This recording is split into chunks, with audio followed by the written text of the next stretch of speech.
तर honey trap आणि लैंगिक अत्याचार प्रकरणातील प्रफुल्ल लोढाला पिंपरी चिंचवडच्या बावधन पोलिसांनी अटक केली आहे।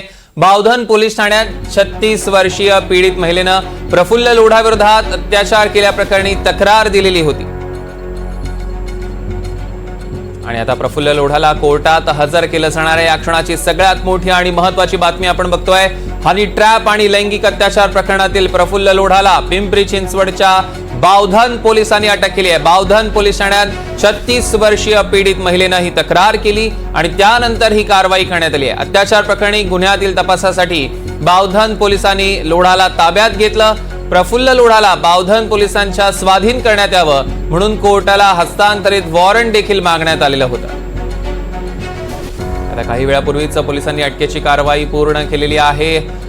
मंजुरी मिळताच आज सकाळी सार्थ रोड कारागृहातून ताब्यात घेण्यात आलेलं आणि काही वेळापूर्वी आता बावधन पोलिसांनी अटकेची कारवाई पूर्ण केली आहे। दृश्यांमध्ये आपण बघू शकतोय आणि आता अगदी थोड्या वेळात त्याला न्यायालयात हजर केलं जाणार आहे।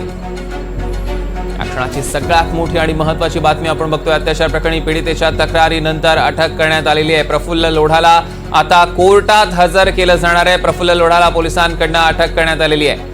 36 वर्षीय पीडित महिलेनं ही तक्रार केलेली। बावधन पोलीस ठाण्यात ही तक्रार करण्यात आलेली। हनी ट्रॅप आणि लैंगिक अत्याचार प्रकरणात प्रफुल्ल लोढाच्या अडचणीत आता चांगलीच वाढ झालेली आहे, कारण पिंपरी चिंचवडच्या बावधन पोलिसांनी त्याला अटक केली आहे। अत्याचार प्रकरणी गुन्ह्यातील तपासासाठी बावधन पोलिसांनी लोढाला ताब्यात घेतलाय। सूरज कसबे आपले प्रतिनिधी आपल्या सोबत जोडले गेले, त्यांच्याकडून अधिकचे अपडेट्स आपण घेणार आहोत। सूरज, सौरभ, हनी ट्रॅप आणि लैंगिक अत्याचार प्रकरणी मुंबई नंतर पिंपरी चिंचवड शहरात सुद्धा प्रफुल्ल लोढा आणि यांच्या विरोधात बावधन पोलिसांची एका 36 वर्षीय पीडित महिलेने तक्रार दिल्यानंतर गुन्हा दाखल करण्यात आला होता। त्यानंतर मुंबई पोलिसांच्या ताब्यामध्ये प्रफुल्ल लोढा होता, त्याची रवानगी रोड कारागृहात झाली होती। आज सकाळी पिंपरी चिंचवड पोलिसांनी त्याचा ताबा घेतला। त्यानंतर बावधन पोलीस ठाण्यामध्ये प्रफुल्ल लोढाच्या अटकेची कारवाई पूर्ण करण्यात आली। त्यानंतर काही वेळांपूर्वी त्याला पुणे जिल्हा न्यायालयामध्ये हजर सुद्धा करण्यात। सौरभ, निश्चितच सूरज, या संदर्भातले अधिकचे अपडेट्स घेऊ। तुर्तास धन्यवाद।